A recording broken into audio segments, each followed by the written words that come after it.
ہی کے متعلق رسول اللہ صلی اللہ علیہ وسلم نے یمن انہیں بھیجا، اور یہی وہ ہیں جو یمن جانے سے ہچکچا رہے تھے 9 ہجری میں. بات یہ تھی کہ مکہ فتح ہو گیا، اب 9 ہجری کا بھی آخر تقریباً پہنچ گیا، تو انہیں چاہتے تھے کہ رسول اللہ صلی اللہ علیہ وسلم سے دور نہ ہو. تو رسول اللہ صلی اللہ علیہ وسلم نے ان سے کہا کہ جاؤ یمن. انہوں نے کہا اچھا حضرت کل چلا جاؤں گا. کل آئی تو فرمایا، پھر کہا شام کو چلا جاؤں گا. پھر صبح شام جانے کو ان کی دل نہیں چاہتا تھا. تو رسول اللہ صلی اللہ علیہ وسلم معاذ کل صبح نماز کے بعد اپنا سفر سامان سب تیار کر کے مسجد نبوی میں لے آنا اور فجر پڑھ کے یہاں سے چلے جانا. تو جانا ہی تھا. تو اس سے معاذ رضی اللہ عنہ کہتے ہیں جب میں چلا تو رسول اللہ صلی اللہ علیہ وسلم مجھے چھوڑنے دور تک پیدل آئے. میں سواری پہ بیٹھا تو میں سمجھتا تھا یہیں سے واپس تشریف لے جائیں گے، لیکن مجھ سے کہا نہیں معاذ، تم سفر میں تم سواری پہ رہو، میں پیدل ہی چلوں گا. اور مجھ سے پوچھا کہ معاذ فیصلے کیسے کرو گے، لوگوں کے جھگڑے آئیں گے. میں نے کہا اللہ کے رسول، اللہ کی کتاب سے، قرآن سے. آپ نے فرمایا معاذ اور اگر اس میں نہ ہو تو میں نے عرض کیا آپ کی سنت سے. فرمایا میری سنت میں بھی نہ ملے تو عرض کیا پھر اجتہاد کروں گا. تو لگتا ہے اس وقت تک سواری پہ سوار نہیں ہوئے ہوں گے. تو رسول اللہ صلی اللہ علیہ وسلم نے میرے سینے پہ ہاتھ مارا خوشی سے، اور آپ نے فرمایا اللہ مبارک کرے تمہیں، یہ علم مراد یہ تھی. اور آپ نے فرمایا تم نے ایسی بات کہی ہے، اللہ کا شکر ہے کہ اس نے میرے منتخب کیے ہوئے امیر کو، قاصد کو ایسی بات کہنے کی توفیق دی جس سے وہ خود بھی خوش ہے، میں بھی خوش ہوں. پھر حضرت معاذ رضی اللہ عنہ کہتے ہیں میں سوار ہوا تو مجھے یہی تھا کہ رسول اللہ صلی اللہ علیہ وسلم سے علیحدگی نہ ہو.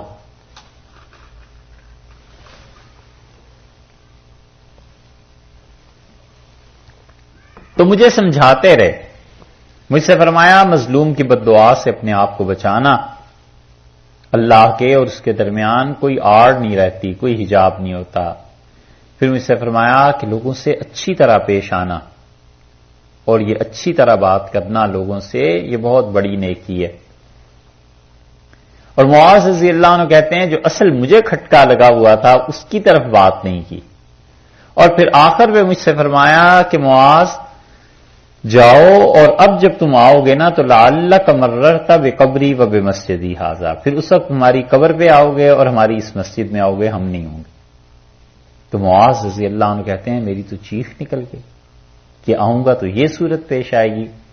تو غالباً رسول اللہ صلی اللہ علیہ وسلم پہ خود بھی بڑا اثر ہوا، اور آپ نے چہرہ مبارک دوسری طرف پھیر لیا، اور آپ نے فرمایا معاذ تمہیں حقیقت بتائیں، قیامت میں ہمارے قریب سب سے زیادہ وہ لوگ ہوں گے جو متقی لوگ تھے، نیک لوگ تھے، دنیا کے کسی خطے میں پائے جائیں اور زمانے کے کسی بھی وقت میں آئیں. تو معاذ رضی اللہ عنہ جب واپس آئے ہیں تو واقعی ایسے ہوا. اور حضرت عمر رضی اللہ عنہ کا دور آ گیا تھا تو وہ رو رہے تھے. تو حضرت عمر رضی اللہ عنہ کا معاذ کیوں رو رہے؟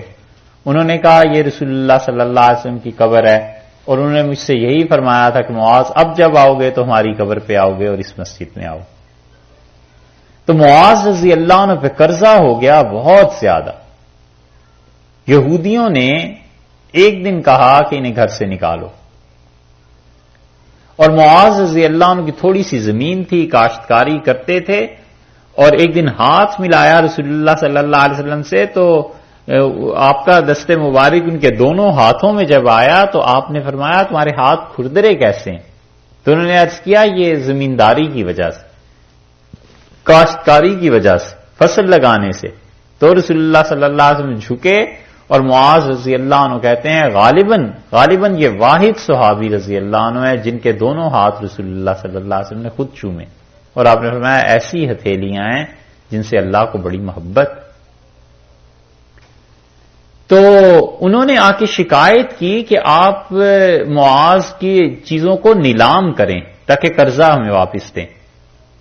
تو رسول اللہ صلی اللہ علیہ وسلم نے فرمایا دیکھو بھائی معاذ کا گھر ہے اور کسی آدمی کے بھی گھر کو نیلام نہیں کیا جا سکتا. اسی پہ حنفی فقہا نے فتویٰ دیا کہ اگر اسٹیٹ میں کورٹ میں بات چلی جائے قرضے کی تو ان چیزوں کی نیلامی کسی صورت نہیں ہو سکتی. رسول اللہ صلی اللہ علیہ وسلم نے حضرت معاذ رضی اللہ عنہ ہی کے لیے یہ بتائی تھی کہ آپ نے فرمایا اس کا گھر ہم کسی صورت میں نیلام نہیں کریں گے. اس کے کھانے پینے کے برتن اور اوڑھنے پہننے کی اشیاء یہ نیلام نہیں ہوں گی. اس کا لباس نیلام نہیں ہوگا. اور ارشاد فرمایا اس کی سواری بھی نیلام نہیں ہوگی. اور اس کے ساتھ ساتھ جن آلات سے یہ کام کرتا ہے، کھیتی باڑی کرتا ہے، وہ بھی نیلام نہیں ہوں گے. اور اس کا غلام ہے وہ بھی نیلام نہیں ہوگا. اور آپ نے فرمایا ان چیزوں کے علاوہ اس کے گھر میں کچھ ہے تو تم لے آؤ، میں اسے نیلام کرتا. وہاں ہوتا کچھ تو لاتے. تو رسول اللہ صلی اللہ علیہ وسلم نے صحابہ رضی اللہ عنہ سے کہا کہ اپنے بھائی کی مدد کرو. معاذ پہ قرض زیادہ ہو گیا ہے، تم سب مل کے ادا کرو. تو صحابہ رضی اللہ عنہ نے جو کچھ تھا پیش کر دیا، لیکن قرض اس سے بھی زیادہ تھا. تو رسول اللہ صلی اللہ علیہ وسلم نے تقسیم کر دیا شیئرز کے حساب سے، جتنے جتنے جس کے حصے بنتے تھے. اور آپ نے ارشاد فرمایا کہ بس یہ ہے، اس کے علاوہ کچھ نہیں ملے گا، اب جاؤ. ہے ہی نہیں، کہاں سے دیں؟ اور ایک حدیث میں آتا ہے آپ نے فرمایا اس کے بعد میرے پاس آئے گا تو میں تمہیں دے دوں گا. تو اس پہ معاذ رضی اللہ عنہ کو جب یہ بات ہوئی اس موقع پہ اللہ نے یہ آیت نازل کی. اللہ نے فرمایا وَإِنْ كَانَ ذُو عُسْرَةٍ فَنَظِرَةٌ إِلَىٰ مَيْسَرَةٍ، اور اگر کوئی تنگ دست ہے تو اسے مہلت دو یہاں تک کہ اس کا ہاتھ کھل جائے. وَأَن تَصَدَّقُوا، اور تم سے معافی کر دو اپنے قرض کو. خَيْرٌ لَكُمْ، یہ تمہارے لیے بہت ہی اچھا ہے. إِن كُنتُمْ تَعْلَمُونَ، اگر تمہیں پتا چل جائے کہ اس میں اللہ کی کتنی خوشی. ان کنتم تعلمون، اگر تمہیں پتا چل جائے کہ خدا کتنا راضی ہوتا ہے تو اپنے قرضے کو معاف کر دو، ختم کر دو، چھوڑ دو. اتنی بڑی بات اللہ نے کہی ہے کہ اگر تمہیں پتا چلے کہ اللہ کی کتنی خوشی ہے اس میں تو قرضہ دو تو لوگوں کو معاف کر دو. یعنی اللہ اس سے بہتر دے گا، اس سے زیادہ دے گا. اسی لیے رسول اللہ صلی اللہ علیہ وسلم نے معاذ رضی اللہ عنہ کو یمن جب بھیجا تھا تو ایک بات یہ بھی فرمائی تھی کہ لوگ تیری کچھ خدمت کریں تو لے لینا، رکھ لینا. اور جب وہ آئے ہیں حج کے موقع پہ، حضرت بکر رضی اللہ عنہ کی خلافت کا حج تھا، تو مکہ مکرمہ پہنچے سیدھے یمن سے، تو 500 اونٹ ان کے پاس تھے. 500 اونٹ جب مکہ میں داخل ہوئے تو شور مچ گیا کہ معاذ کے اونٹ آئے ہیں 500. تو حضرت بکر رضی اللہ عنہ نے پوچھا یہ کیا ہے؟ تو انہوں نے کہا کہ حضرت وہ رسول اللہ صلی اللہ علیہ وسلم جو فرمایا تھا کہ لوگ تمہاری خدمت کریں تو رکھ لینا، یہ وہ ہیں. حضرت عمر رضی اللہ عنہ سن رہے تھے. ان کا معاذ میں نہیں سمجھتا یہ تمہارے لیے جائز ہو. انہوں نے کہا رسول اللہ صلی اللہ علیہ وسلم نے مجھے کہا تھا اور آپ یہ کہتے ہیں. تو انہوں نے کہا معاذ تم اپنے گھر میں اپنی والدہ کے پاس بیٹھتے، پھر میں دیکھتا لوگ تمہاری کتنی خدمت کرتے ہیں. یہ سب نتیجہ ہے تمہارا وہاں کا گورنر ہونے کا، بڑا آدمی ہونے کا. اس لیے میں سمجھتا ہوں یہ مال مسلمانوں کا ہے، بیت المال میں داخل کراؤ، تمہارا حق نہیں بنتا. تو اس سے معاذ رضی اللہ عنہ کو غصہ بھی آیا اور اس سے بکر رضی اللہ عنہ سے پوچھا تو ان کا نہیں معاذ بس رکھو تم، جب رسول اللہ صلی اللہ علیہ وسلم نے کہا تھا تو رکھ لو. اگلے دن وہ آئے اور 500 اونٹ آ کے حضرت بکر رضی اللہ عنہ سے کہا کہ اسے داخل کریں بیت المال میں نہیں رکھتا. تو حضرت عمر رضی اللہ عنہ حضرت بکر رضی اللہ عنہ نے پوچھا کہ کیا ہوا؟ تو انہوں نے کہا رات میں نے خواب میں دیکھا کہ میں جہنم کے کنارے پہ کھڑا تھا اور میں گر جاتا، عمر نے پیچھے سے مجھے پکڑ کے کھینچ لیا اور میں بچ گیا. تو میں اس کی تعبیر یہی لیتا ہوں کہ اونٹ میرے لیے درست نہیں ہے. عمر رضی اللہ عنہ کی بات درست ہے، آپ سے دے دیں. ایسے متقی لوگ تھے اور اللہ کی طرف سے بھی ایسی رہنمائی ہوتی تھی. وَإِنْ كَانَ ذُو عُسْرَةٍ فَنَظِرَةٌ إِلَىٰ مَيْسَرَةٍ، لوگوں اگر وہ نہیں ادا کر سکتا تو چھوڑ دو اس بات کو، اسے مہلت دو. وَأَن تَصَدَّقُوا، اور اگر تم بخشی دو، اپنا قرضہ معافی کر دو. خَيْرٌ لَكُمْ، بہت اچھی بات ہے. إِن كُنتُمْ تَعْلَمُونَ، اگر تمہیں علم. وَاتَّقُوا، اور ڈرنا، یومن، اس دن کے لیے، ترجعون، تم لوٹو گے، فیہ، اس میں، اللہ، اللہ کی طرف تم لوٹ کر جاؤ گے. ڈرتے رہنا اس دن کے لیے. کہتے ہیں کہ یہ آخری آیت ہے جو رسول اللہ صلی اللہ علیہ وسلم پہ وفات سے پہلے نازل ہوئی. مفسرین کہتے ہیں کہ اس کے بعد حضرت صلی اللہ علیہ وسلم پہ کوئی وحی نازل نہیں ہوئی، انتقال فرما گئے۔ کچھ یہ کہتے ہیں، کچھ سورہ مائدہ کی ایک آیت کو کہتے ہیں، لیکن بہرحال اس پہ بھی لکھا ہے بہت سونے کہ اللہ نے آخری کلام جو اپنی مخلوق سے کیا وہ یہ تھا کہ اللہ نے کہا اس دن کا خیال رکھنا جس دن تم لوگ لوٹ کے اللہ کے پاس جاؤ گے، ثم توفا، اور وہ پھر پورے کا پورا دے دے گا، کل نفس، ہر انسان کو، ما کسبت، جو کچھ اس نے کیا ہے، وہم لا یظلمون، اور لوگوں پر کوئی ظلم نہیں کیا جائے۔ اتنی جامع آیت ہے کہ پیسہ، نیکی، برائی، بدی، کچھ بھی کیا ہے پورے کا پورا ہم لوٹا دیں گے، اور اس دن کے لیے ڈرتے رہنا اللہ سے۔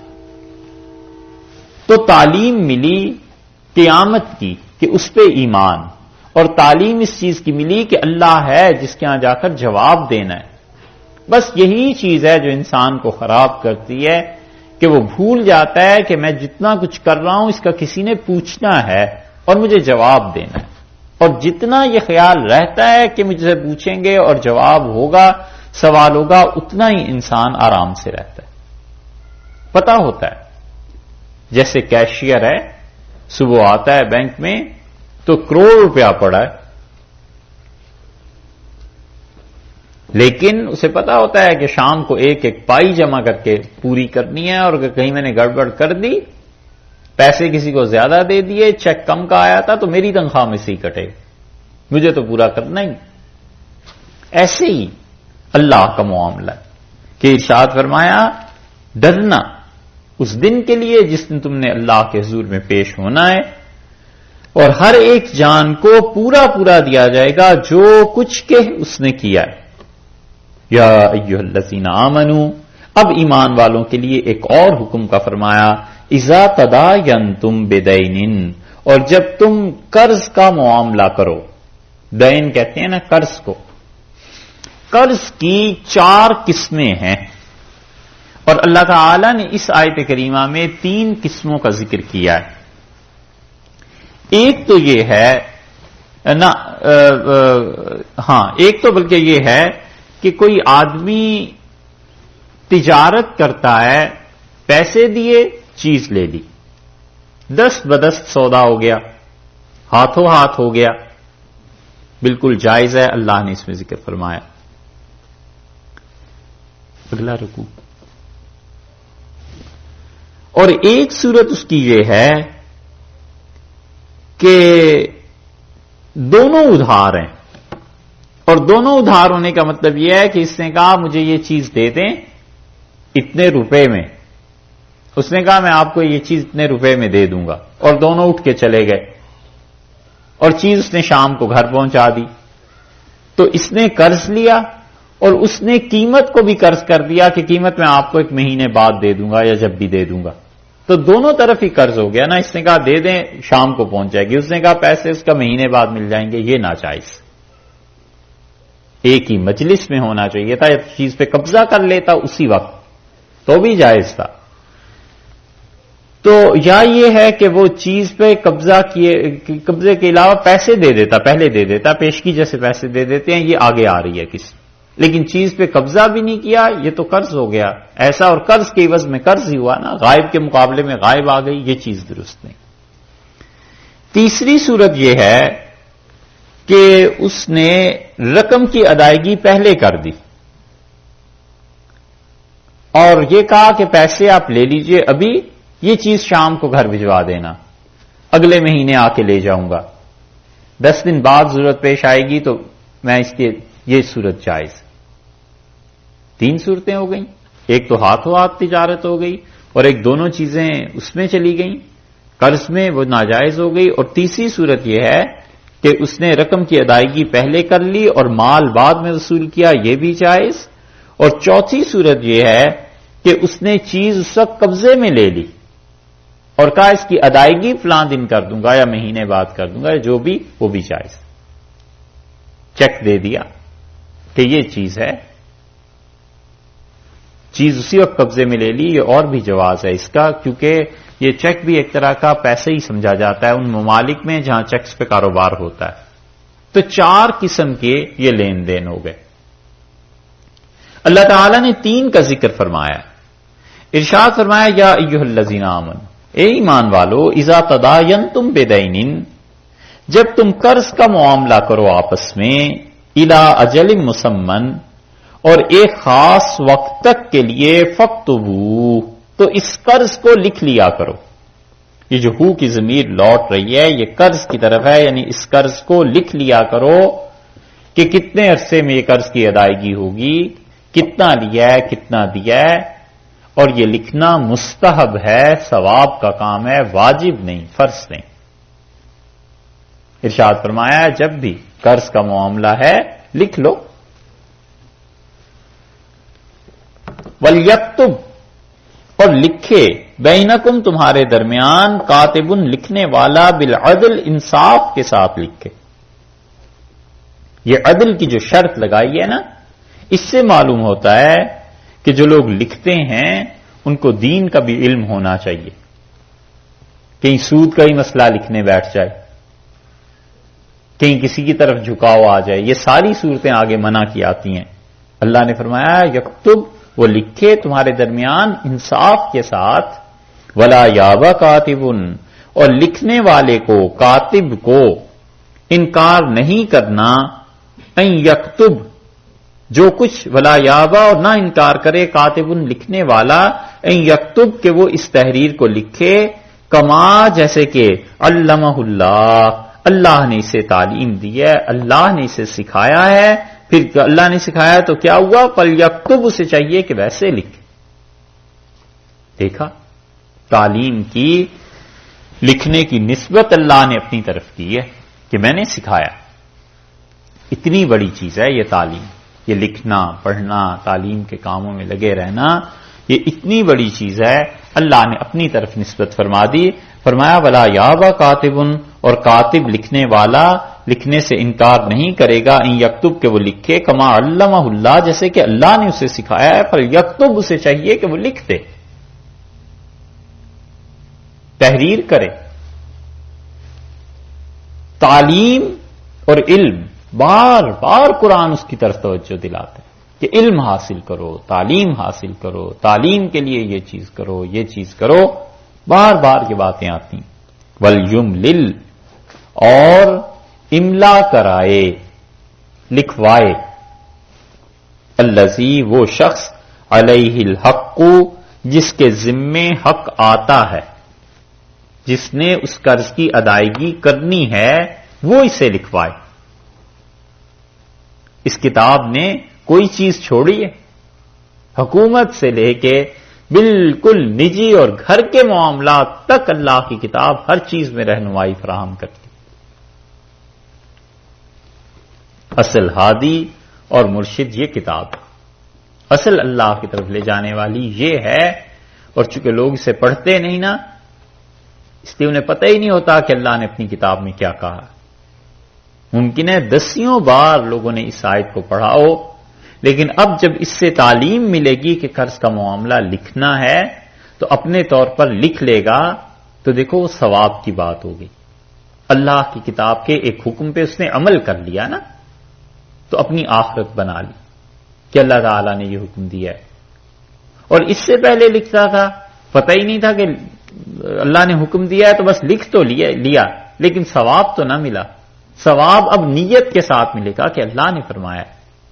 تو اس کا فائدہ یہ ہوتا ہے کہ صبح سے شام تک 10 مرتبہ لکھنا ہے. تو جب یہ ذہن میں آئے گا نا کہ اللہ نے کہا، میں نے سکھایا، اللہ نے کہا لکھنا ہے، تو طبیعت بدل جاتی ہے.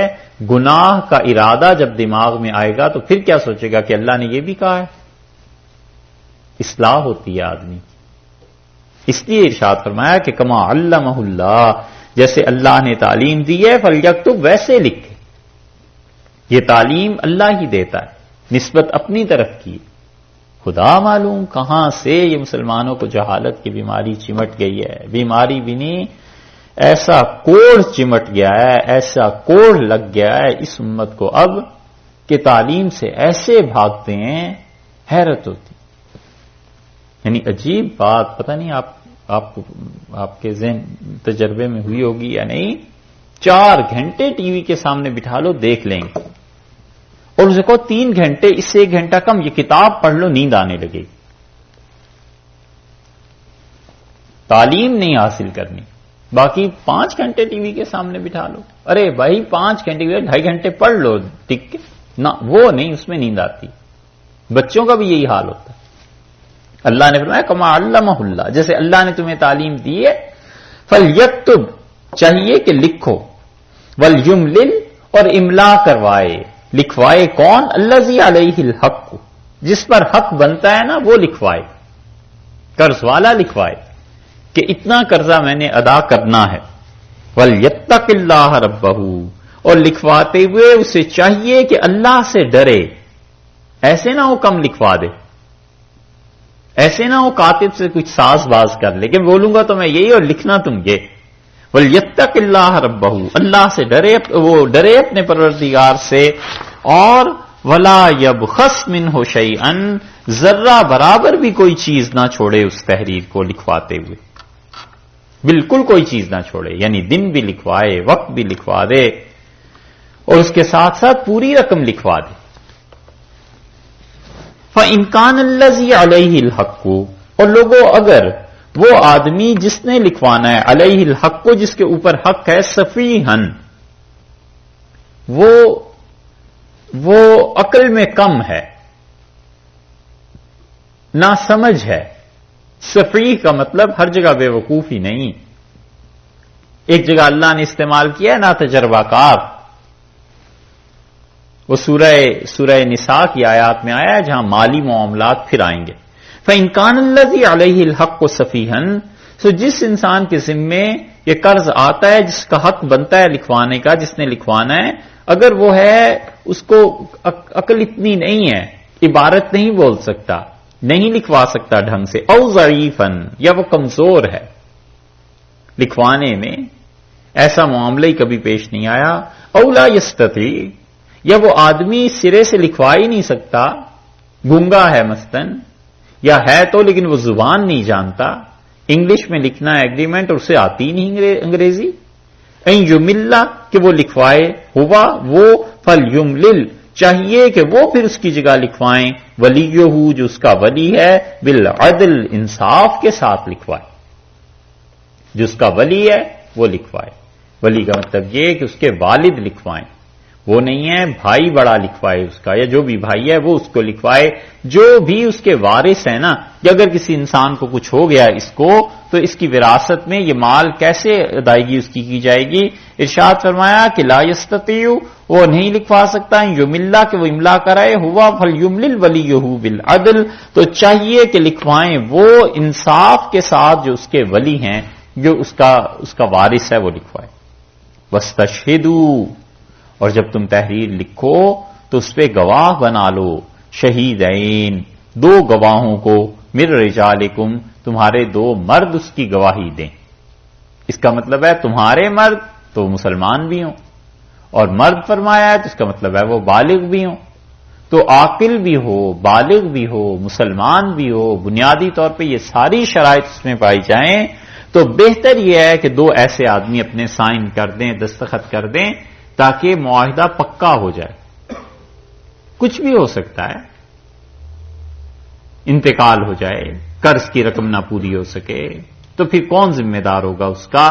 پیسہ اتنی اہم چیز ہے، اللہ نے ایک ایک پائی کو تحفظ دیا ہے، کیونکہ پیسہ بہت بڑی چیز ہے اللہ کی راہ میں کام کرنے کے لیے. اس لیے ارشاد فرمایا کہ 2 تمہارے مرد اس پہ گواہ بنے.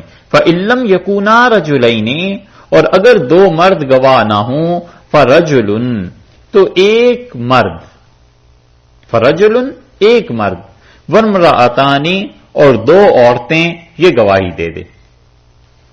2 عورتیں اپنے دستخط کر دیں، وہ گواہی دے دیں. اسی لیے عورتوں کی گواہی مانی ہے حنفی فقہا نے ہر طرف سوائے قصاص کے اور حدود کے، کہ وہ کہتے ہیں حد میں عورت کو گواہ نہ بنایا جائے، اور قصاص قتل کے معاملے میں عورت کو گواہ نہ بنایا جائے، اس لیے کہ قتل کے عوض میں جب قتل ہوگا، کسی کی گردن اترے گی، تو بڑے مضبوط گواہ چاہیے، بڑے پکے لوگ چاہیے، اور خواتین میں مسئلہ کبھی ایسے بھی ہوتا ہے کہ وہ زیادہ تحقیق نہیں کرتی، دیکھتی ہیں دہشت ہے، خوف ہے، کچھ سنی سنائی بات کر، ذرا سی وکیل نے جرا کی، بیان سارے کا سارا پلٹ گیا، کچھ سے کچھ ہو گیا۔ تو اس لیے ان چیزوں کو چھوڑ کے باقی سب چیزوں میں عورتوں کی گواہی ہے، حتیٰ کہ بعض معاملات جو خواتین ہی کے متعلق ہوتے ہیں، بچوں کی پیدائش اور ان چیزوں کے متعلق، اس میں خواتین کی اکیلی گواہی بھی مانی جائے۔ مثلاً بچہ ہے، زندہ پیدا ہوا یا مردہ، اور اگر کوئی خاتون گواہی دے دیں کہ یہ زندہ پیدا ہوا ہے، میں نے اس کے سانس کی آواز سنی ہے، یا وہ کہہ دیں کہ رونے کی آواز آئی تھی، تو اس کی گواہی مانی جائے گی، وہ بچہ وارث قرار پائے گا۔ اور بچے کے لیے اگر کوئی مال تھا، فرض کر لیں باپ کا پہلے انتقال ہو گیا، اب اس بچے کو اس وراثت میں حصہ ملتا ہے نا، تو بچہ اگر مردہ ہی تھا تو وہی حصہ جو اس کا تھا، 1,00,000 روپیہ پھر فرض کیجئے اس کے حصے میں آیا تھا، تو وہ 1,00,000 روپیہ پھر واپس تقسیم ہوگا کہ بچہ جو پیدا ہوا ہے مردہ تھا، اس کا تو کوئی حصہ ہوا ہی نہیں۔ اور اگر زندہ تھا تو پھر اس بچے کی وراثت کس کس کو ملتی ہے؟ باپ کو چھوڑ کے بچے کی وراثت کو آگے تقسیم کریں گے۔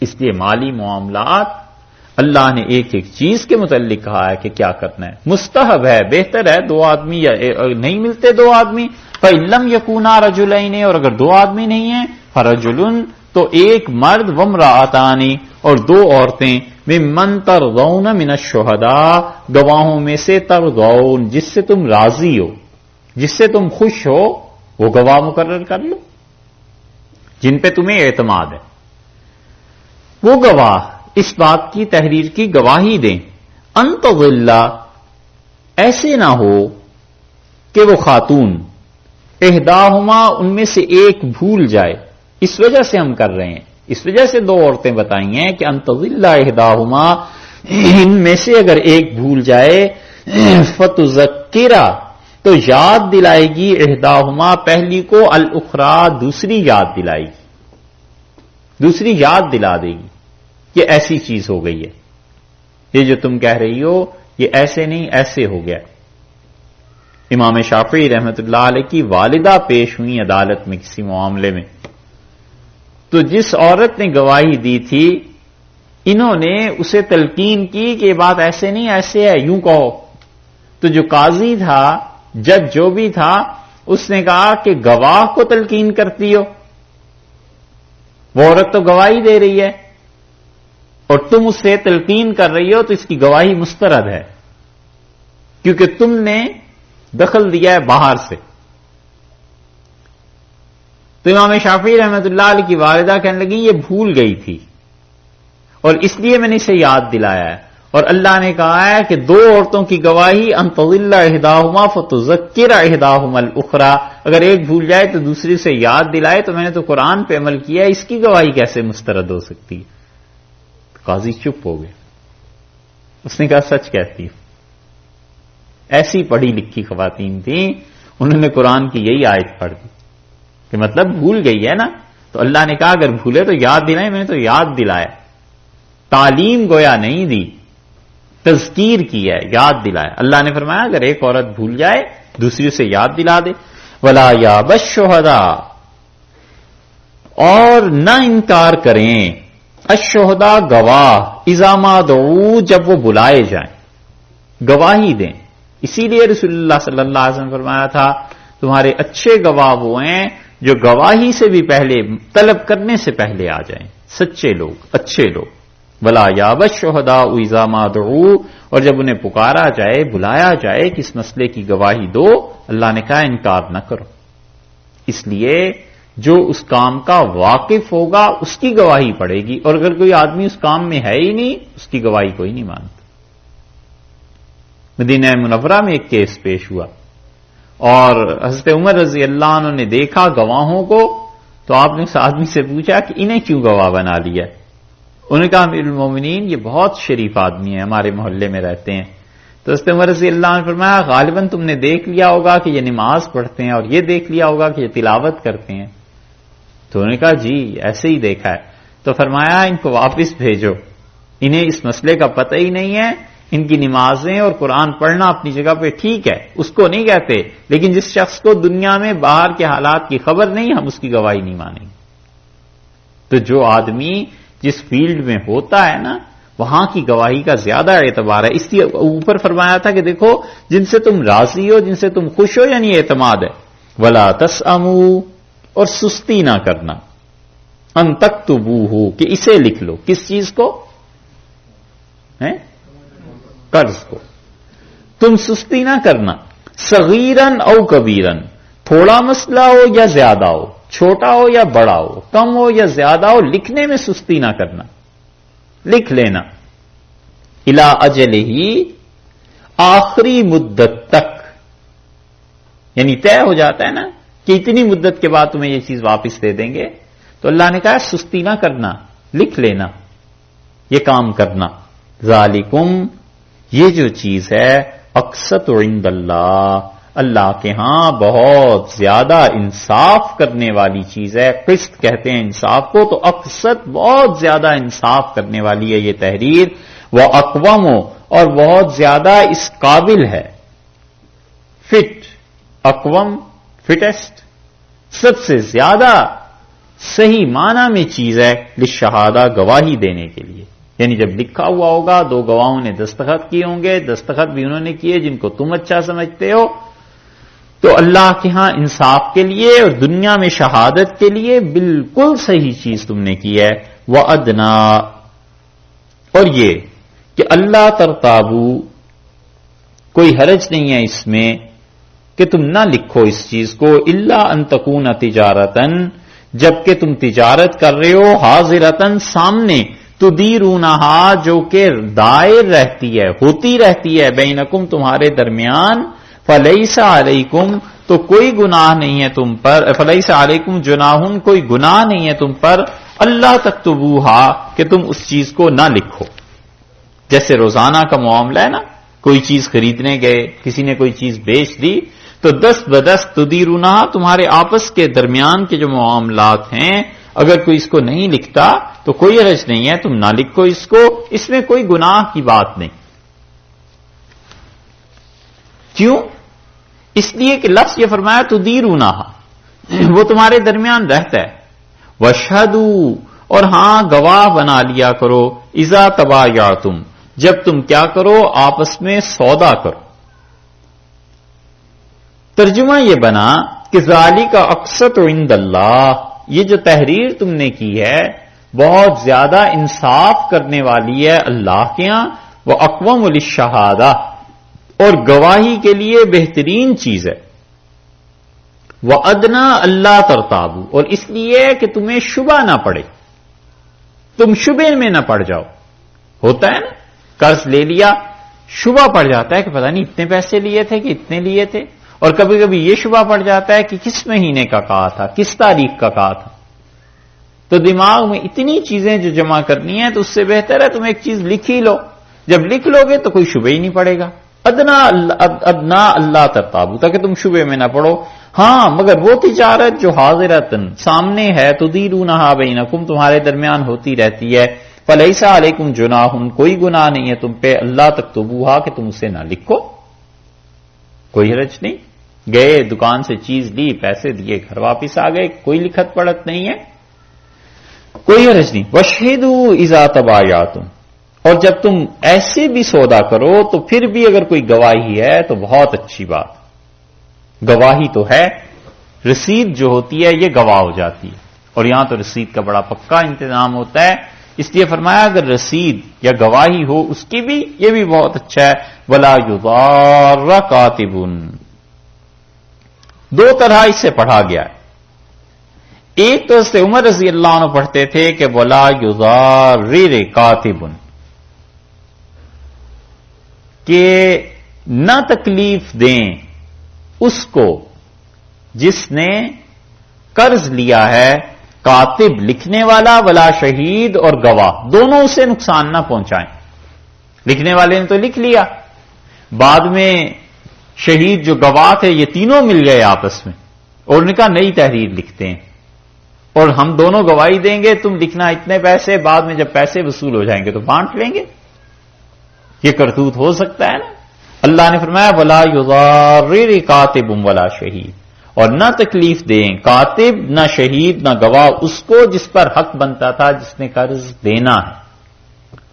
اور حضرت عمر رضی اللہ عنہ کے علاوہ باقی صحابہ کرام رضی اللہ عنہ اور عام طور پہ جمہور امت مفسرین اسی طرف گئے ہیں کہ بلا یضار کاتبن، اور نہ تکلیف دی جائے گی لکھنے والے کو، کاتب کو، ولا شہید، اور نہ گواہوں کو۔ گواہ ان کی بھی عزت ہے، لکھنے والے کی بھی عزت ہے۔ اب یہ نہیں ہے کہ انہیں تکلیف دیتے پھرو، یہ کہو کہ میں نے تو اتنے ہزار لکھوائے تھے، اس نے جھوٹ بولا ہے، اتنا لکھ دیا، یہ گواہوں نے جھوٹی گواہی دے دی ہے۔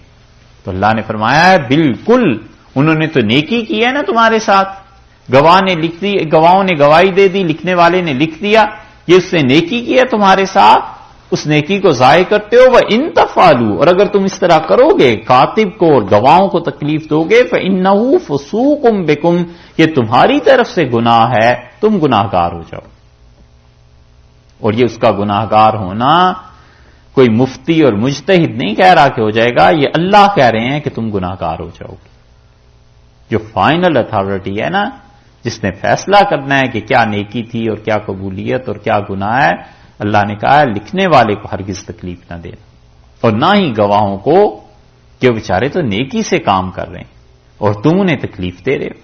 اور اگر وہ دوسری قرات کے مطابق دیکھا جائے تو کاتب اور شہید یہ دونوں تکلیف نہ دیں اس کو جس نے قرض کی ادائیگی کرنی ہے، وَإِن تَفْعَلُوا، اور اگر تم اس کے خلاف کچھ کرو گے ایسے، فَإِنَّهُ فُسُوقٌ بِكُمْ، تو تم گناہ گار ہو جاؤ گے، لکھنے والے بھی، گواہ بھی، سب گناہ گار تم ہو جاؤ گے، اس سے تکلیف دیتے ہو۔ وَاتَّقُوا اللَّهَ، اور ڈرو اللہ سے، وَيُعَلِّمُكُمُ اللَّهُ، اور اللہ تمہیں تعلیم دیتا ہے۔ دیکھا پھر تعلیم کی نسبت اپنی طرف کر لی نا اللہ نے کہا ہم تمہیں تعلیم دیتے ہیں، ہم تمہیں سکھاتے ہیں۔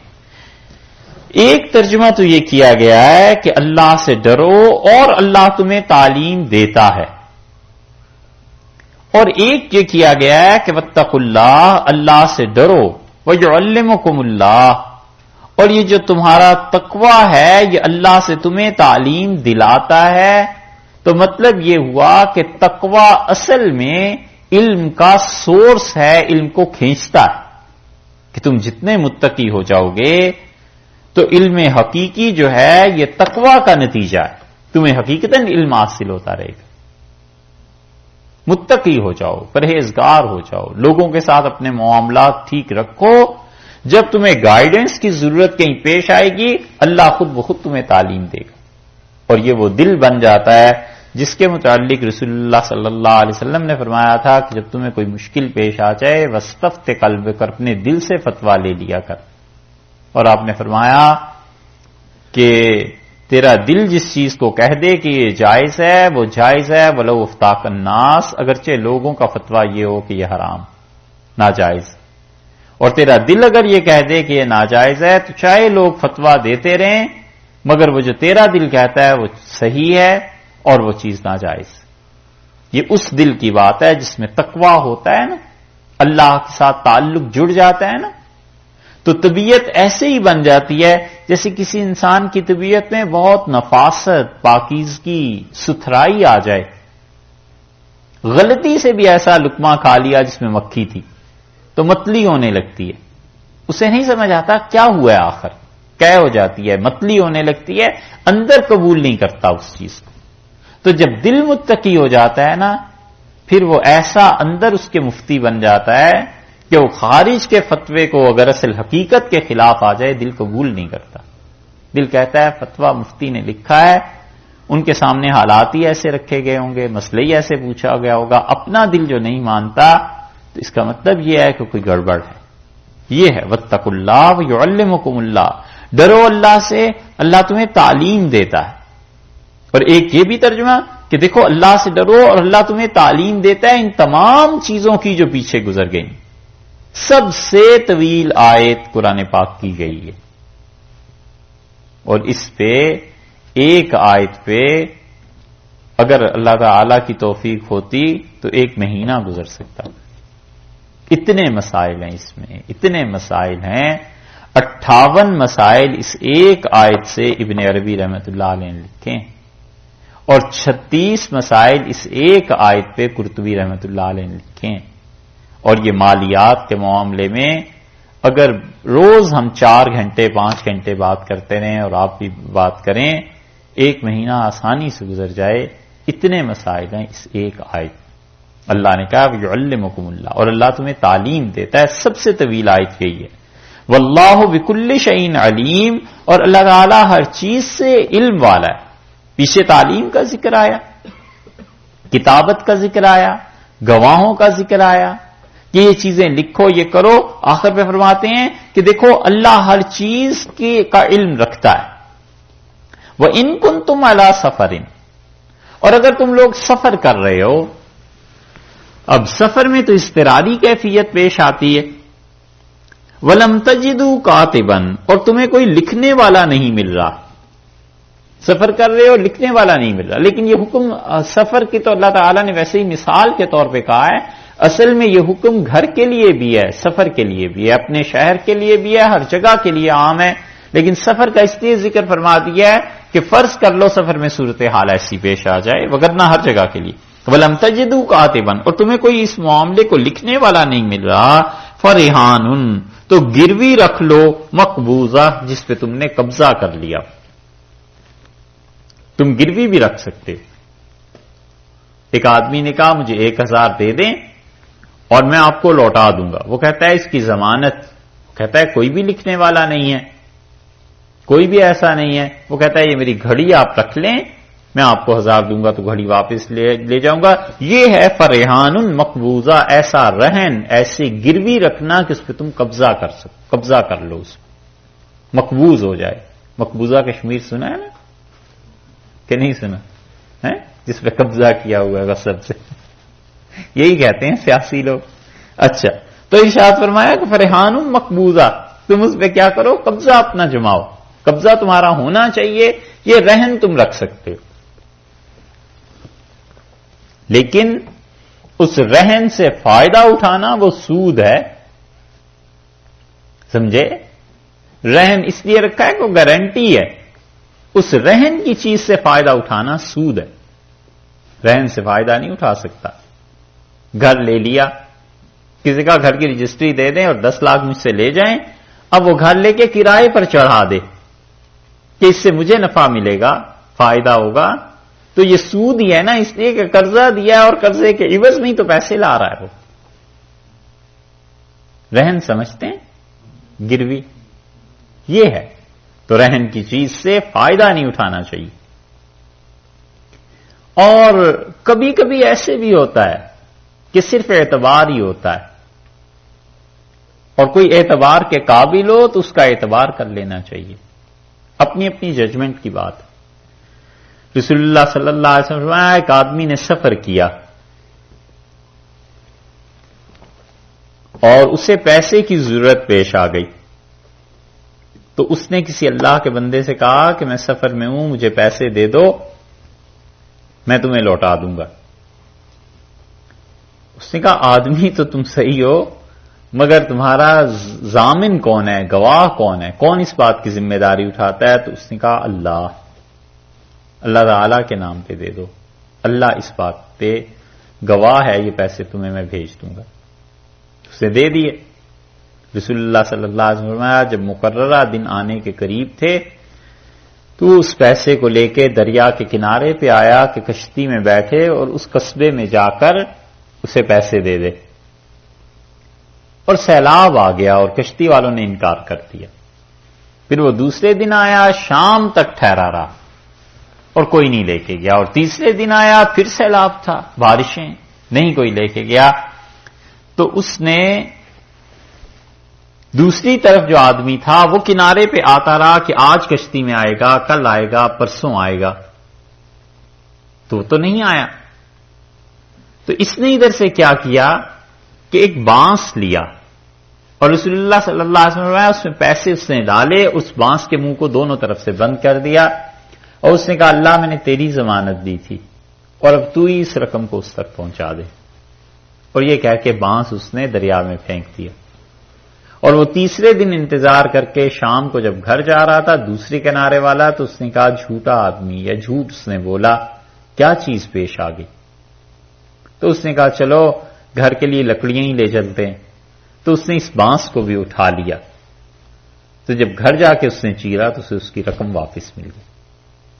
اللہ کی گارنٹی دی تھی نا، تو اس لیے ایسے بھی ہوتے ہیں جن کا اللہ کے ساتھ ایسا بھی تعلق ہوتا ہے، تعلق کے علاوہ بھی حق تعالی شانہ بھی مہربانی فرماتے ہیں۔ اس لیے فرمایا ولم تجدوا کاتبا، لکھنے والا نہ ملے، فرہان مقبوضہ، تو پھر کیا کرو؟ اب سفر میں تو ہر جگہ کمپیوٹر ساتھ نہیں، لیپ ٹاپ بھی نہ ہو، پھر کیا کرے؟ پھر رہن رکھ لے اس چیز کو جس چیز پہ اس نے قبضہ کر لیا ہے، تو رہن کے لیے قبضے کا ہونا بھی ضروری ہے۔ فَإِنْ آمِنَ بَعْضُكُمْ بَعْضًا، اور اگر تم ایک دوسرے کا اعتبار کر لو، ایک نے کہا میں قرضہ دے دیتا ہوں، دوسرے نے کہا ٹھیک ہے دے دینا، لکھا پڑا کچھ بھی نہیں، تو کوئی گناہ کی بات نہیں ہے۔ یہ سب چیزیں کر لیتے اچھا تھا، نہیں کہ آمِنَ بَعْضُكُمْ بَعْضًا، تم ایک دوسرے کا اعتبار کرو، فَلْيُوَدِّ الَّذِي اؤْتُمِنَ أَمَانَتَهُ، تو چاہیے کہ فَلْيُوَدِّ ادا کرے الَّذِي وہ آدمی اؤْتُمِنَ أَمَانَتَهُ جس کے پاس امانت رکھوائی گئی، جس نے قرض لیا ہے۔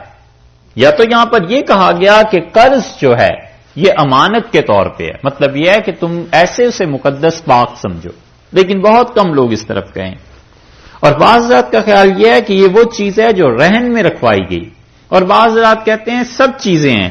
اللہ نے کہا ہے کہ اگر تمہیں ایک دوسرے کا اعتماد ہے فَلْيُوَدِّ الَّذِي اؤْتُمِنَ أَمَانَتَهُ، تو اسے چاہیے جس نے پیسے ادا کرنے ہیں یا کوئی چیز واپس لوٹانی ہے وہ واپس اسے لوٹائے، وَلْيَتَّقِ اللَّهَ رَبَّهُ، اور اپنے رب سے ڈرتا رہے۔ بار بار آتا ہے نا، دیکھا ہے طلاق کے معاملات میں بھی اور یہاں پر مالی معاملات میں بھی اللہ بار بار کہتا ہے ڈرتے رہنا اللہ سے، بچانا اپنے آپ کو، ڈرتے رہو، خدا کے ہاں قانون ہے، ایسے ہی نہیں دنیا چل رہی۔ ولا تکتموا الشہادہ، اور شہادت کو نہ چھپانا، گواہی کو نہ چھپانا۔ حضرت عمر رضی اللہ عنہ کہتے تھے کہ سچی گواہی وہ یا تو پھر تمہیں تنہا کر دے گی اور یا مصیبت میں ڈال دے گی، یعنی جب سچ بولو گے تو سچی گواہی کی زد کہیں تو جا کر پڑے گی نا، لوگ تمہیں چھوڑ دیں گے۔ بڑی حکمت کی بات فرمائی انہوں نے کہ سچی گواہی تمہیں تنہا کر دے گی، لوگوں کو پتا ہوگا کہ یہ سچ بولتا ہے تو ہمارے قبضے میں تو آئے گا نہیں، اور جہاں گواہی کی ضرورت پیش آ گئی اگر کبھی اس سے لے گئے تو ہم تو گئے۔ تو اس لیے اللہ نے فرمایا ولا تکتموا الشہادہ، اور گواہی کو مت چھپانا۔ وَمَن یکتمھا، اور جو اس گواہی کو جو اسے چھپائے گا گواہی کو، فَإِنَّهُ، سو بلا شک و شبہ، آثم قلبہ، اس کا دل گناہگار ہو جائے گا۔ دیکھا اتنا بڑا نقصان ہے سچی گواہی کو چھپانے کا کہ دل گناہگار ہو جائے گا، کیونکہ دل ہی کی حکومت ہوتی۔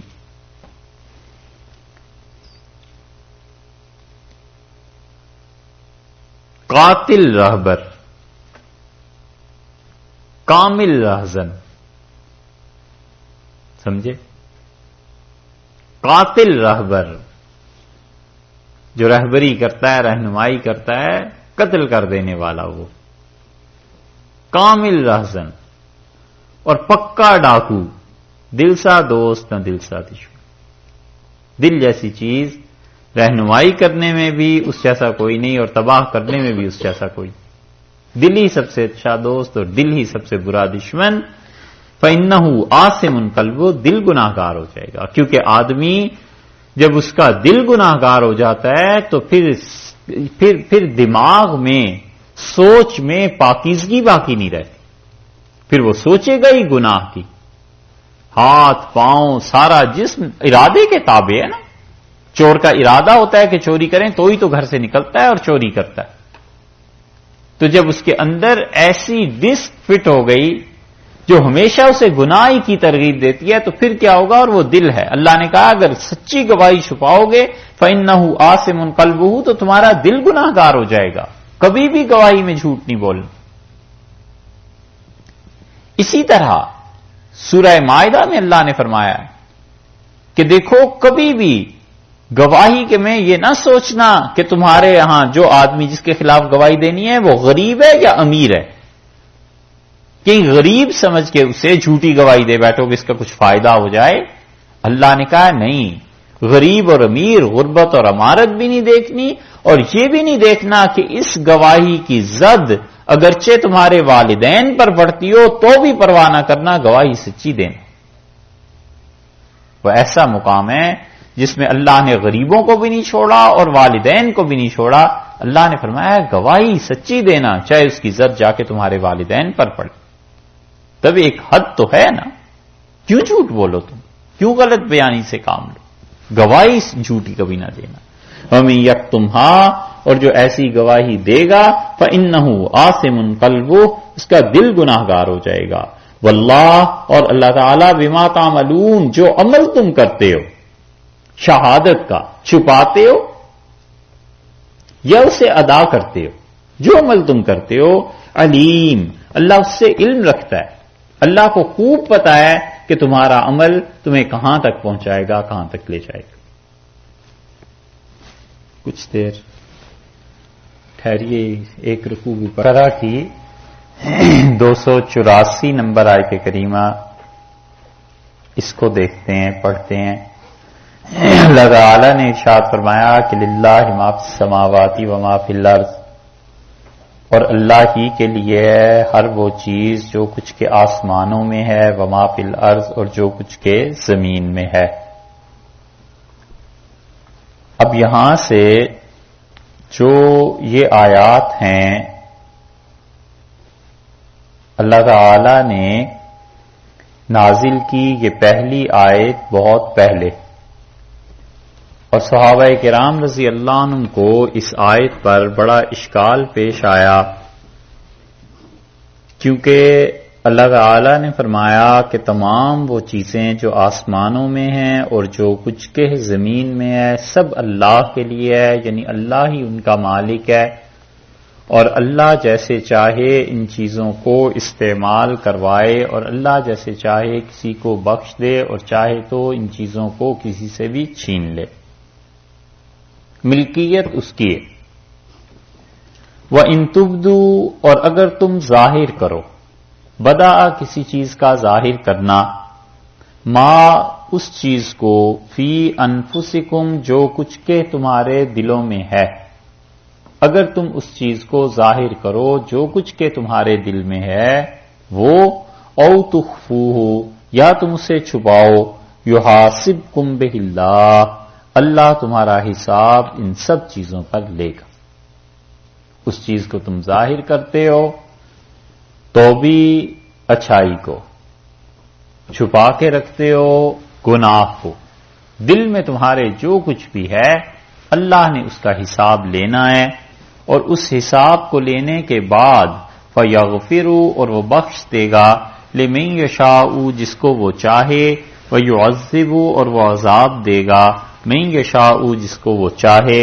تو مغفرت اور عذاب دونوں اس کی مشیت پہ موقوف ہو گئے، اس کے چاہنے پہ کہ وہ چاہیں تو عذاب دیں اور چاہیں تو بخش دیں، باقی تمہارے دل میں جو کچھ چیز آتی ہے وہ بھی، اور جو تم ظاہر کرتے ہو یا نہیں کرتے، ہر چیز کا حساب اللہ کے ہاں ہوگا۔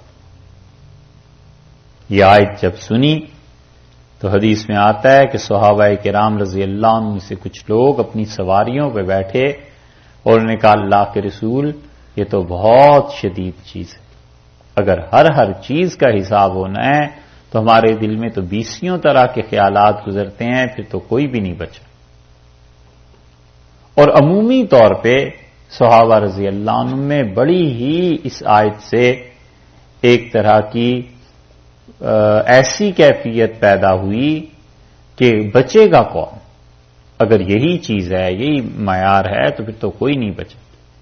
تو رسول اللہ صلی اللہ علیہ وسلم نے فرمایا تم ایسے نہ ہو جاؤ جیسے بنی اسرائیل ہو گئے تھے کہ انہوں نے کہا سمعنا وعصینا، ہم نے سنا اور ہم نے اللہ کی نافرمانی کی، بلکہ تم کہو کہ سمعنا واطعنا، اللہ ہم نے آپ کی یہ بات سنی اور اللہ ہم اس میں بھی آپ کی بات کو مانتے ہیں، غفرانک ربنا، اے پروردگار ہمیں بخش دے جو بھی چیز ہے دل میں ہے یا ظاہر میں ہے، اور وإلیک المصیر، اور تیری طرف ہم نے لوٹ کر آنا۔ تو صحابہ کرام رضی اللہ عنہم اتنے صحیح لوگ تھے، انہوں نے کہا اللہ کے رسول ہم یہی کہیں گے۔ تو اللہ تعالی نے اس کے بعد پھر اگلی آیت نازل کی، اور بعض حضرات کہتے ہیں کہ 1 سال تک یہ کیفیت رہی، اور اللہ تعالی نے اس کے بعد آیت نازل کی جو بالکل آخری آیت ہے کہ اللہ نے فرمایا لا یکلف اللہ نفسا الا وسعها، اور اللہ کسی جان کو کوئی تکلیف نہیں دیتا مگر اتنی جتنی وہ برداشت کر سکے، سہ سکے۔ تو اس لیے حضرت عبداللہ ابن مسعود رضی اللہ عنہ کہتے تھے کہ یہ جو چیز ہے نا کہ ما فی انفسکم او تخفوہ یحاسبکم بہ اللہ، یہ جملہ منسوخ ہوا ہے لا یکلف اللہ نفسا الا وسعها سے، کہ پہلے حکم یہ تھا کہ تمہارے دماغ میں جو خیالات آتے ہیں اس پہ بھی پکڑ ہوگی۔ اللہ نے یہ جب بعد میں آیت نازل کی کہ بس اللہ اتنی تکلیف دیتا ہے جتنی جس کی گنجائش ہے، تو دل کے معاملہ اس سے نکل گیا، یہ آیت منسوخ ہو گئی۔ لیکن حضرت عبداللہ ابن عباس رضی اللہ عنہ سے پوچھا گیا تو انہوں نے کہا کوئی منسوخ ہونے کی بات نہیں، اللہ تعالی نے تو یہ فرمایا کہ وَإِن تُبْدُوا مَا فِي أَنفُسِكُمْ، جو کچھ کے تمہارے جی میں ہے، اندر تمہارے عقیدے کے متعلق تم اسے ظاہر کرتے ہو، اندر نفاق ہے اور اسلام کا اظہار کرتے ہو، اور اندر کفر ہے اور تم کہتے ہو اسلام کو، او تخفو، یا تم اسے چھپا کر رکھو، یحاسبکم بہ اللہ، اللہ تمہارا حساب اس پر لے گا۔ تو نفاق کے بارے میں یہ آیت نازل ہوئی ہے کہ ان لوگوں کے بارے میں کہ وہ اندر اپنے کچھ رکھتے تھے، ظاہر کچھ کرتے تھے۔ فَيَغْفِرُ لِمَن يَشَاءُ، اللہ جس کی چاہے گا مغفرت کرے گا، وَيُعَذِّبُ مَن يَشَاءُ، اور جسے اللہ چاہے گا عذاب دے گا۔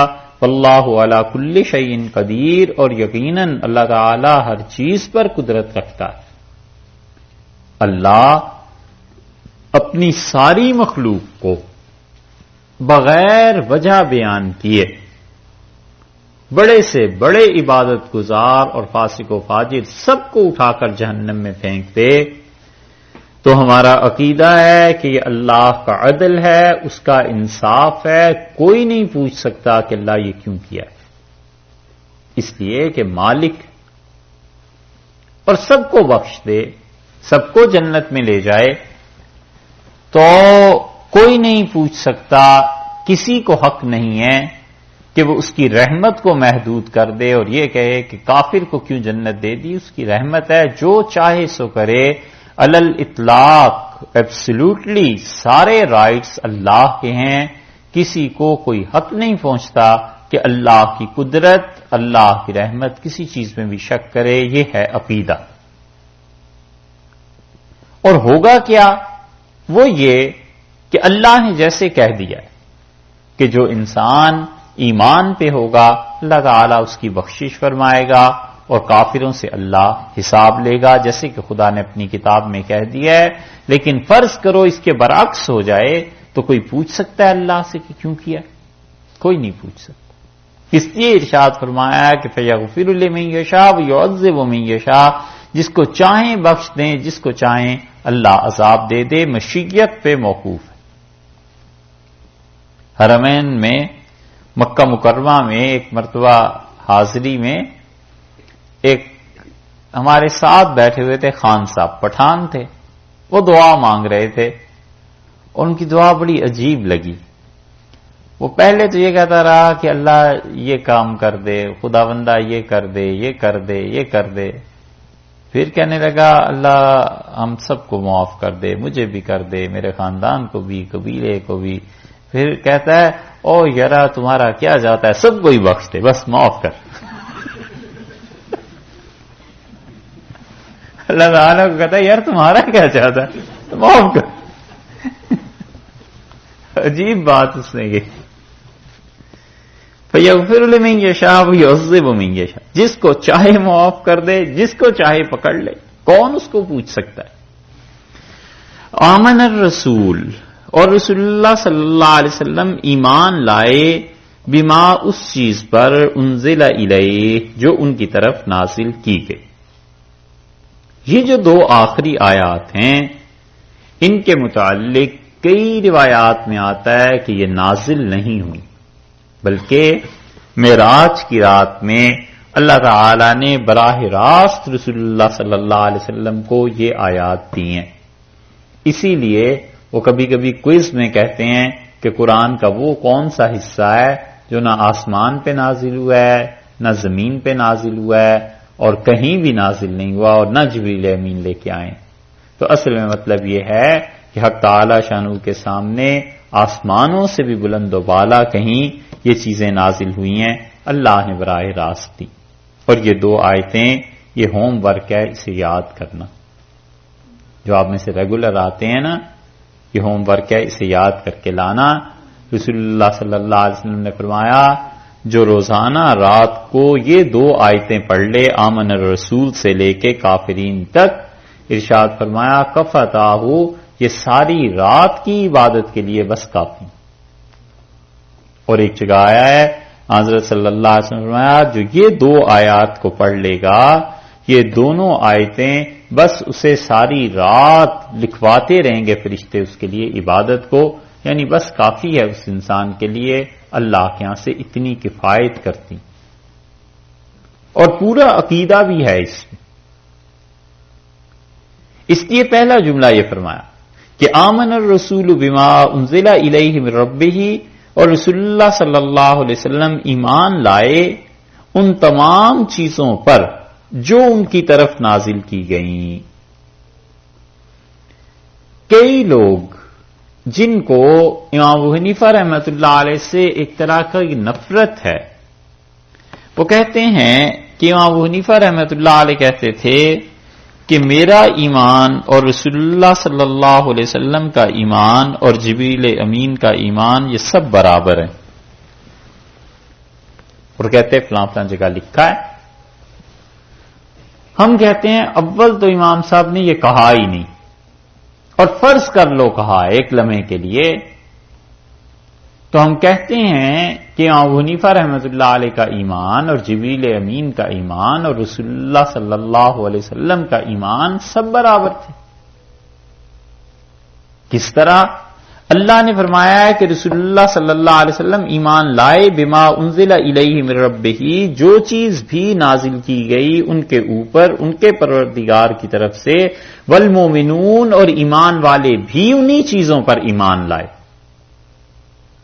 تو حضور اقدس صلی اللہ علیہ وسلم کا ایمان اور ایمان والوں کا ایمان تو برابر ہی پھر ہوا، یعنی ان تمام چیزوں پر ایمان لانے کے اعتبار سے، اور باقی ایمان کی کیفیت تو پوری امت کی کیفیت وہ نہیں ہو سکتی جو رسول اللہ صلی اللہ علیہ وسلم کی تھی۔ اور پھر تو وہ اپنے اپنے درجے کے اعتبار سے ہے کہ جس کو جتنا خدا کے ساتھ قرب ہے اس کا ایمان اتنے ہی مضبوط ہے۔ اس معنی میں کوئی آدمی کہے کہ میرا ایمان اور رسول اللہ صلی اللہ علیہ وسلم کا ایمان برابر ہے تو علیہ باللہ یہ کفر بھی ہو سکتا ہے، کیونکہ ان کے ایمان کا مقابلہ کون کر سکتا ہے۔ اور اس معنی میں کہ جن چیزوں پر انہوں نے ایمان رکھا ہے ہم بھی انہی چیزوں پر ایمان لائے ہیں، بالکل ٹھیک ہے۔ اللہ نے فرمایا ہے کہ رسول اللہ صلی اللہ علیہ وسلم ایمان لائے بما انزلہ، ان چیزوں پر جو نازل کی گئی، الیہ، ان کی طرف، ہی کی ضمیر لوٹی رسول کی طرف، کہ ان پر، من ربہ، ان کے پروردگار کی طرف سے، ہی کی ضمیر پھر لوٹی رسول اللہ صلی اللہ علیہ وسلم کی طرف، والمومنون، اور ایمان والے بھی انہی چیزوں پر ایمان لائے، کل آمن باللہ، تمام کے تمام سب کے سب ایمان لائے اللہ پر، وملائکتہ، اور اللہ کے فرشتوں پر، وہ